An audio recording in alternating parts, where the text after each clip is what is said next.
Welcome back to the Midstream News Podcast. I'm Kevin Broom with GPA Midstream, and I'm joined today by Pippa Malmgren, the keynote speaker at our Center Stage Luncheon at convention this coming September. So Pippa, welcome to the podcast. Thank you. Thank you for having me. So Pippa she is an economist. She's an entrepreneur. She's a best-selling author. And you were also a former advisor to presidents, President Bush, and I believe also to a prime minister. What can you say about that? Yeah, well, I was living in the UK, so I got called in to be on the board of the Department of Trade just when they were doing the Brexit negotiations. So I had a bit of a front row seat on the inside baseball of how that all unfolded.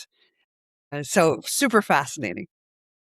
That's very interesting. And if we had more time, I would probably ask you a bunch of questions about that. But that's not what we're actually here to talk about today, because as I said, you're coming to convention. You're going to be our keynote speaker. And we're looking very much forward to Me too. hearing what you have to say. I confess, I've watched some of your presentations at other conferences on YouTube, and I think that our audience is going to be in for a real treat.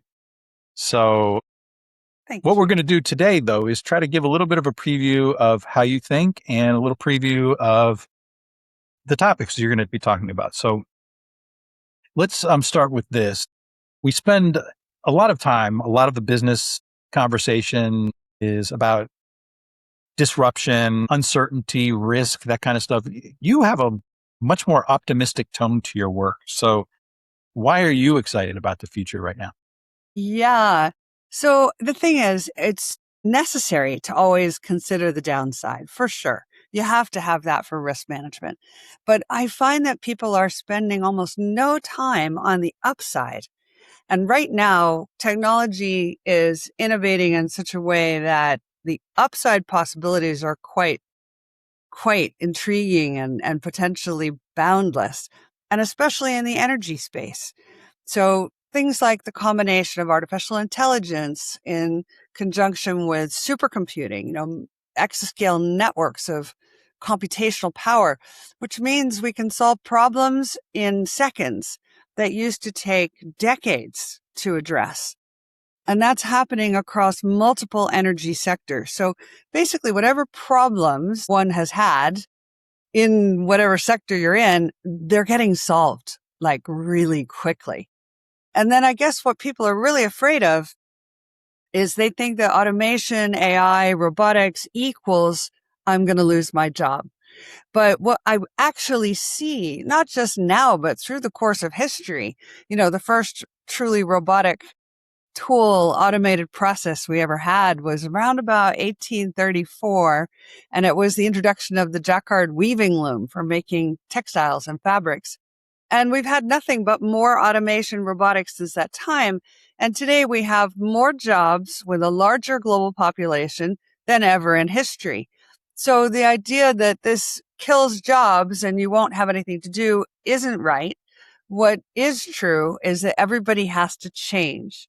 And the good news is this new wave of technology, I think, is going to be massively empowering and allow individuals to accomplish things on a scale that's far grander than has ever been possible in history. So maybe one reason I'm optimistic is I think people are confusing jobs and tasks. And artificial intelligence and automation can do tasks. But as Ford recently found out, they thought they were the same, and they went to fire a whole bunch of the senior management saying, oh, we don't need them anymore. We can have AI. And then they realized, yeah, but AI doesn't have personal relationships. AI doesn't have trust that you build over decades with a client. It doesn't have the judgment that a human being has. It doesn't have the warm touch. So they had to hire them all back. And then they realized, okay, tasks can be moved out, but the human element is really valuable working in conjunction with and collaboration with all these new tools. So that's one of the reasons I'm like, can we just spend a minute looking at the upside? Because we've spent so much time looking at the downside. Yeah, those are all really good points. It's one of the things, and the Ford example is a great one in that the value of experience in using AI, that the AI tools, like you say, they can do tasks, but I know when I've used AI to research something or write something, and it'll come back and I'll look at it and say, that's not right. I know that that's wrong.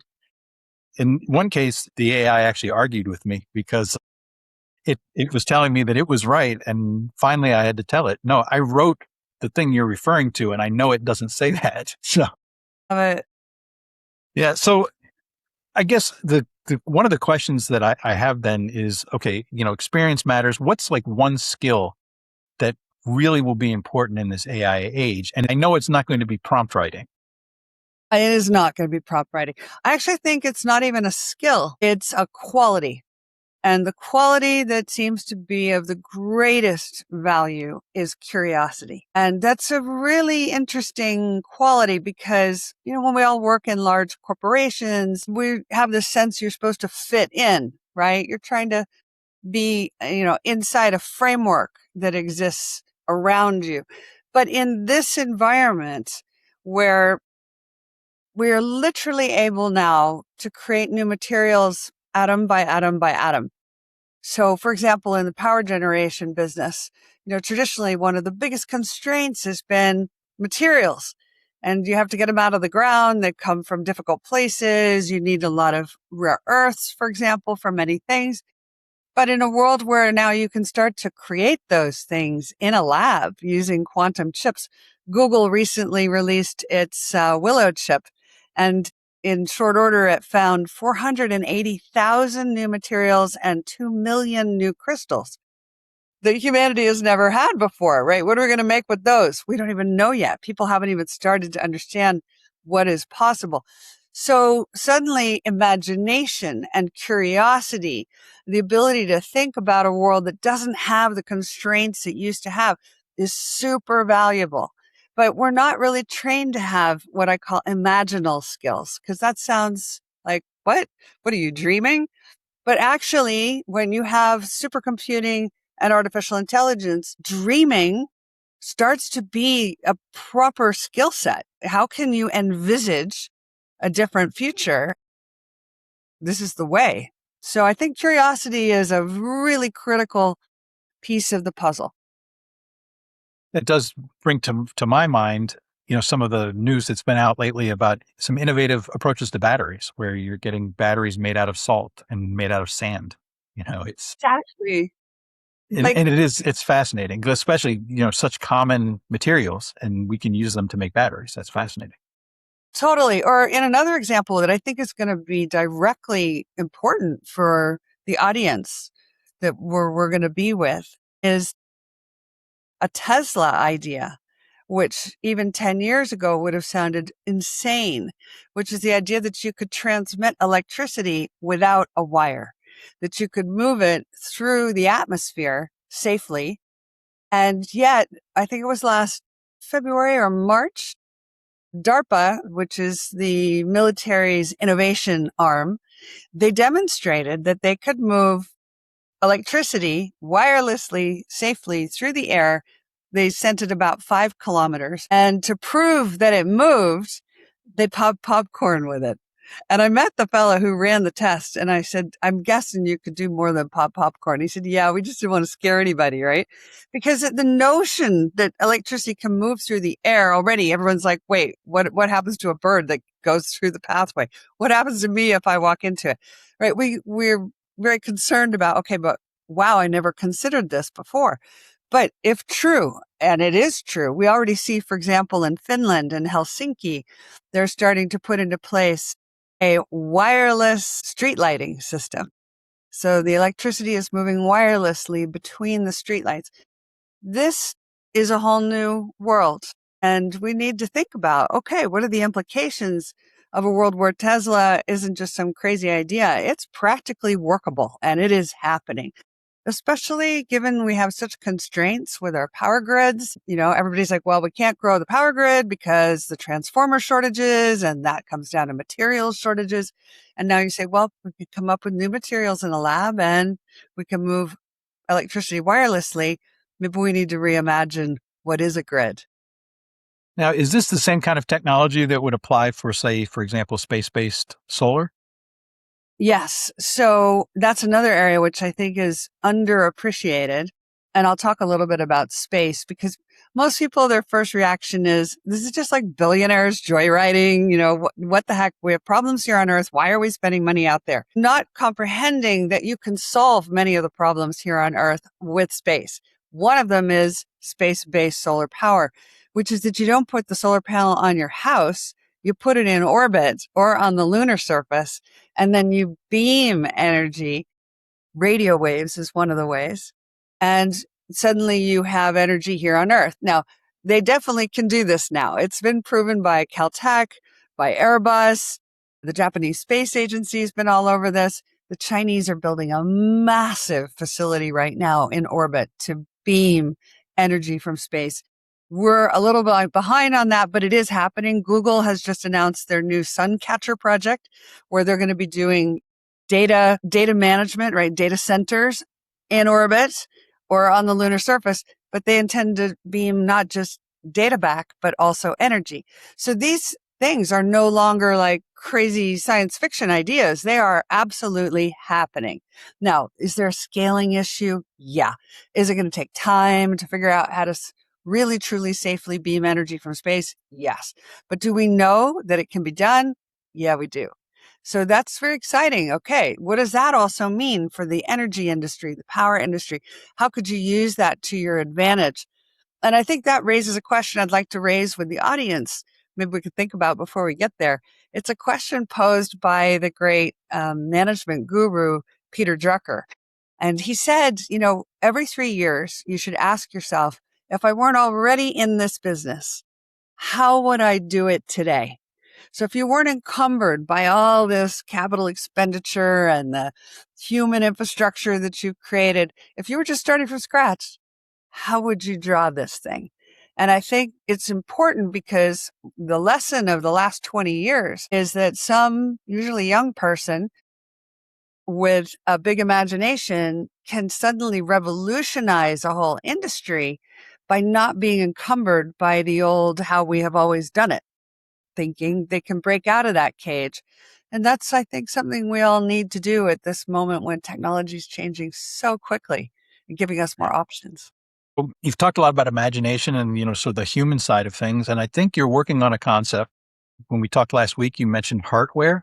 Yeah. So maybe just talk a little bit about that. What heartware means, what do you mean by that, and why it's important? Think about it this way. We humanity, we are massively upgrading our hardware, from rockets in space, new kinds of cars, medical devices, MRI scanners. Our hardware is being just incredibly improved right now. We are massively upgrading our software as well. But the constructive and destructive power that then is in our hands is so vast. The question of, okay, but what do we build? Do we, for example, right now, we're throwing a huge amount of effort in AI into the direction of fighting wars. So defense equipment, offensive equipment for war zones. Okay. But with AI and, new forms of energy, we're seeing the White House prioritize the new nuclear, for example. We're starting to see companies produce what you could call a star in a box, which is basically a miniature nuclear power plant in a thing smaller than a car. If you try to go to war with that, there won't be much of Earth left.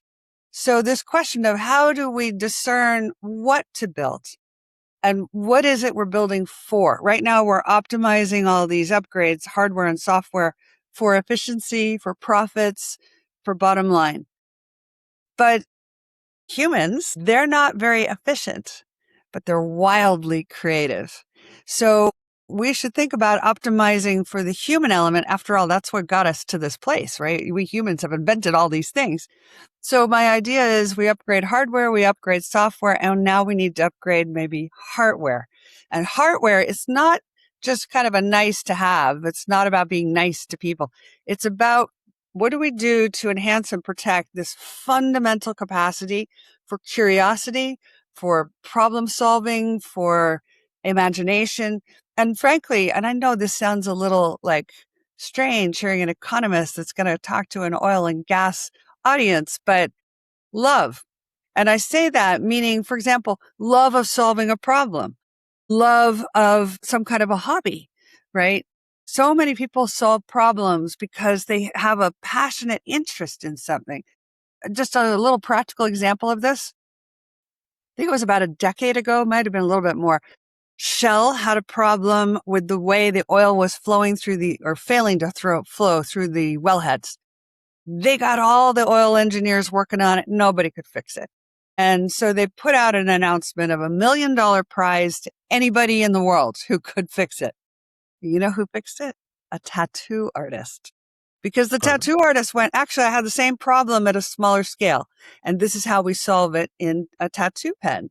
And you're like, wow, this is so interesting. And now why is he a tattoo artist? Because he just loves it. This is his thing, right? When humans really love something, they solve the problem.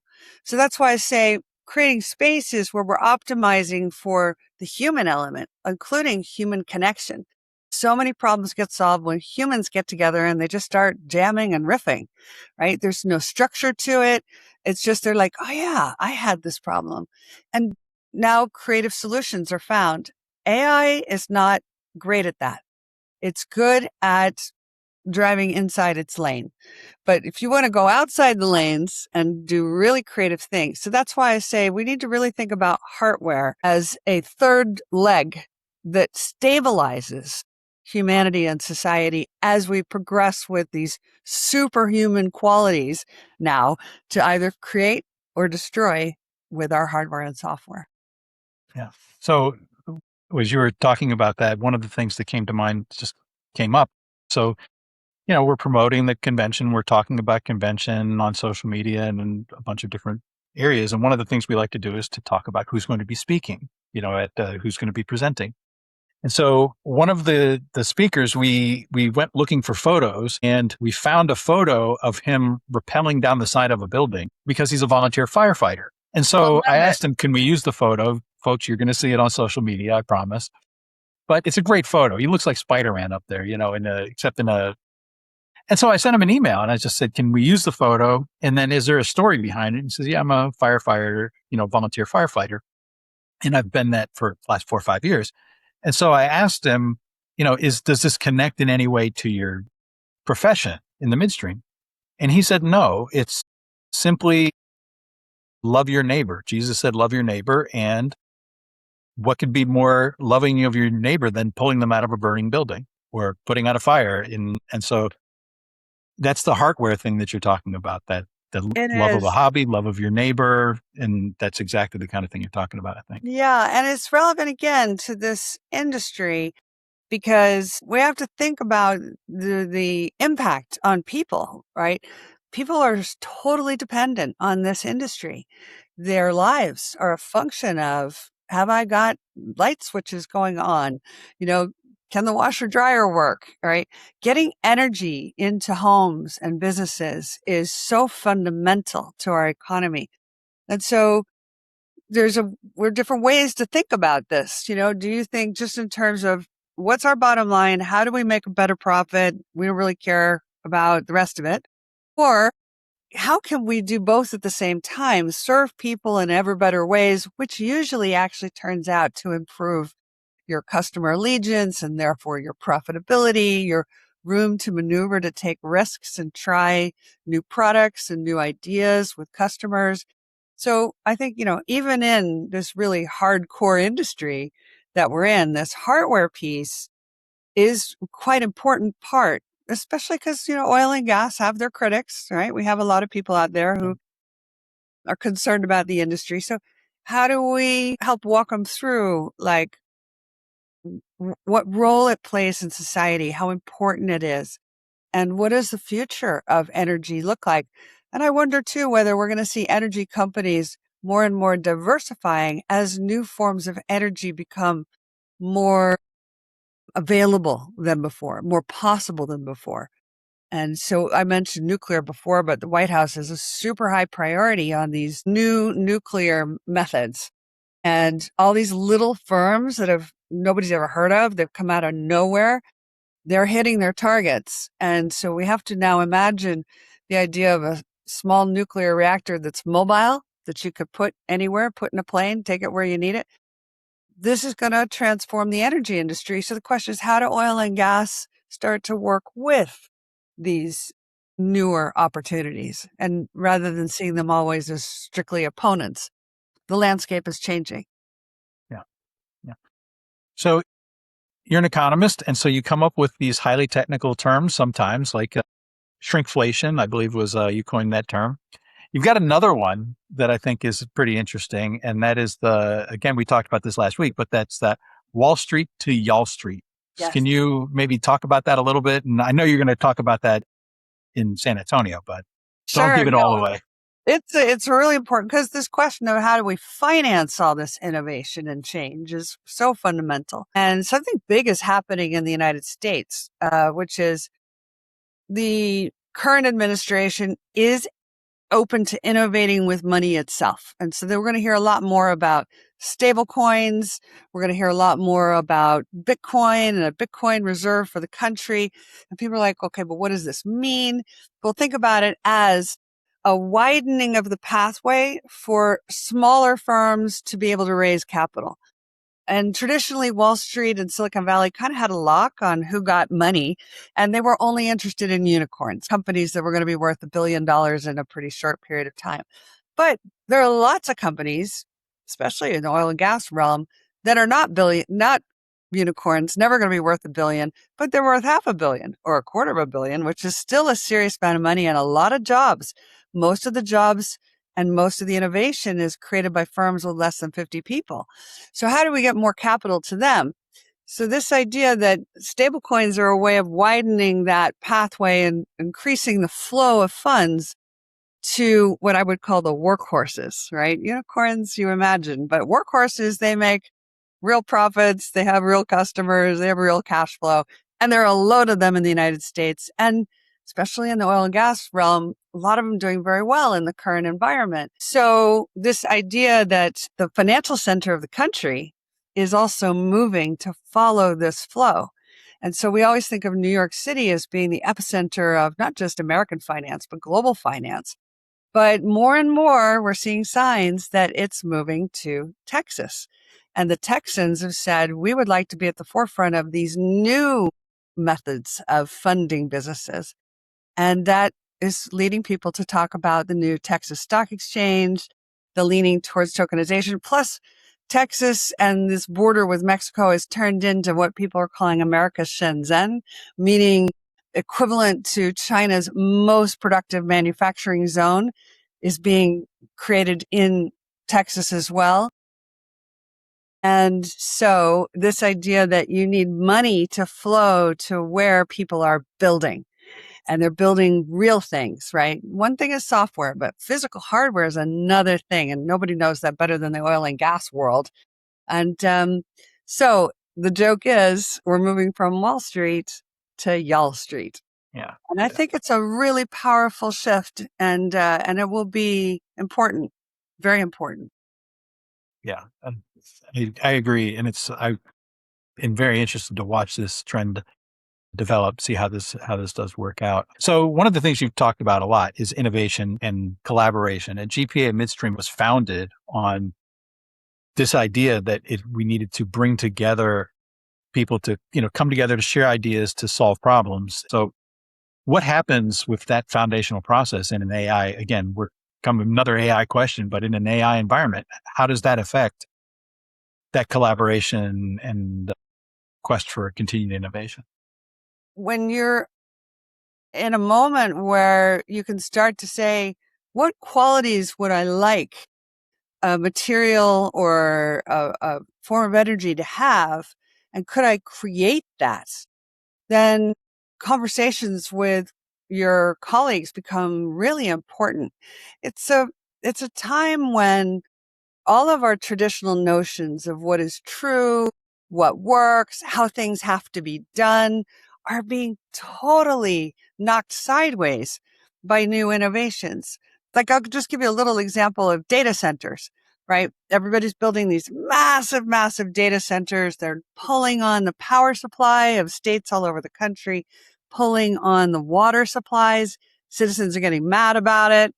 But at the same time, you're starting to see alternatives. China is building many of their data centers underwater, where it's cold, where the waves can power what's going on as much as electricity can. We're, like I said, mentioned Google starting to build data centers in orbit. Sounds so crazy, but it's definitely happening. We've seen Peter Thiel has just backed a company that makes these enormous sort of golf ball like power centers that are on the surface of the ocean, also powered by the waves and kept cold by that environment. So when we say if we build a data center, it has to look like this, does it? Or are there many different possibilities now? I think the same thing is true in the oil, gas, energy space. Whatever we've always said is the way it's done, that's how it has to be done. The question is that true? Or are there new ways? And the only way that you're going to really figure that out is doing a lot of research, watching what's happening. So I call that situational awareness. You have to widen the aperture of your view of the world so you can see, wait, this is happening in this other industry. Maybe we could do something like that. And second, you got to jam and riff with your colleagues because you don't figure these things out sitting by yourself. You figure them out when you have cross collaboration. Yeah. So you're coming to convention to share your vision of the future. I mean, that's why you're speaking. But what's something that you maybe are hoping to learn from the people who are there? Yeah, no, I totally do want to learn about what are the most innovative, exciting things that people are finding in the field. Are people really thinking through laterally what is possible now? Or are they still stuck in, well, we always did it that way. There's no other way. I'm interested what they think about the temporary increase in the price of oil and gas, which has been caused by the specific events in Iran, because those won't last forever. They will get resolved at some point. So what happens when oil and gas prices come back down again? I'm interested also, again, in this advent of nuclear, because again, part of what this White House is trying to do is support oil and gas, but at the same time, begin to gently move people away from dependence strictly on molecules you pull out of the ground toward atoms that you manage in other ways. And how do we see a future that has molecules and atoms working together? That's an interesting question in my mind. So last question before we go to the speed round.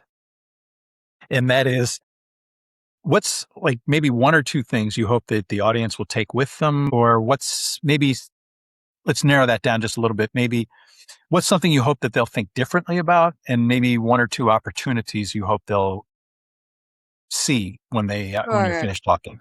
Well, one thing I'll put on the table now is it sounds funny, but every one of us currently has like a digital sheepdog that's literally by our side.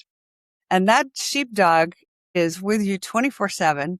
And it's a function of all the algorithms that are surrounding our lives. So everything we click on, every time we look at something, that is creating this digital sheepdog. And its job, it's trained basically on Las Vegas gambling algorithms. Its whole job is to fetch you more of what you like and to fence off what you don't like. So if you like baseball, you're going to get a ton of baseball. But if you're not into baseball, you're going to get a ton of whatever that other thing is. But by definition, it's narrowing the aperture of the view of the world that you're seeing because it's removing what it sees you're not interested in. And the unfortunate result is that we start to see the world in a very tiny, small way. And we think that that is the world. So one thing I want to do is help people retrain those sheepdogs to widen the aperture of the view and understand that things that are happening in other fields will have relevance. And we have to think much bigger picture. So that's just a very core takeaway. And that means you have to start clicking on stories that are outside of your normal world. For example, you mentioned space-based solar power. That's a big issue for the oil and gas industry. How soon is that going to work? You need to click on some of those stories and suddenly you're going to get a whole bunch about the space economy and how it will transform the earth economy.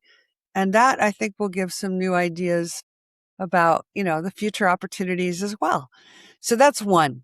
Like, we got to train the digital sheepdog better. I think a second one is also prediction versus preparedness. So we're so quick to get into prediction. Price of oil going to go up or down? What happens to natural gas prices, up or down? But the reality is they're going to go both up and down. And the question is, how prepared are you for a range of scenarios, all of which are out of your control? So that is about improving resilience. When we focus on preparedness, instead of making bets on prediction, we improve our capacity to be resilient to the unexpected. And the thing is, I don't know if you've noticed, but in the last few years, pretty much everything that seemed unexpected, could never happen, has actually happened. So we should be more, it's like exercising, with weights, thinking through scenarios that seem outside the norm, outrageous, because they keep happening. Yeah. Yeah. All right. Let's, like I said, go to the speed round. And this would be just a couple of, it's going to be 5. I've got 5 questions prepared. And like one sentence, one word even would be perfectly fine. So, okay. Ready? Yeah. All right. So one technology you're watching closely. So many, my gosh, where do I even begin? 3D printing of human tissue. To 3D print onto your arm if you get an injury. Everybody in this audience knows injury is a big deal in the oil and gas industry. HP printers, they now have bio ink printers where they can 3D print your own tissue from your own stem cells onto you. I'm like, okay, that's a game changer. So that's one. Yeah. That's cool. That would have been very useful in my childhood with all of Yeah. my various injuries. One leadership trait you think is becoming more valuable. Vision, as in widening the aperture of the view, seeing a bigger picture, situational Uh, awareness. yeah. One thing AI will never replace. Human heart. One reason people should be optimistic about the future. Vast opportunities are unfolding. And final one reason to be in San Antonio with this industry in September. We're in the heart of the most dynamic economy in the world. Mexico's replaced China as the new most important emerging market, source of all our supply chains in the US, higher quality control than China. And Texas is booming across multiple sectors in the physical hardware space. So literally, this is the epicenter of the hottest place on the planet. Well, thank you so much. It's been a great conversation. And for the folks in our audience, if you feel like we're just scratching the surface, we are. And there will be much more. You'll be able to hear much more of Pippa's thoughts at convention at the Center Stage Luncheon. So I certainly invite you to come and, register, come out. It's going to be a great event. And thank you again, Dr. Malmgren. And we'll be back soon with another episode of the Midstream News Podcast. Great. I'm psyched.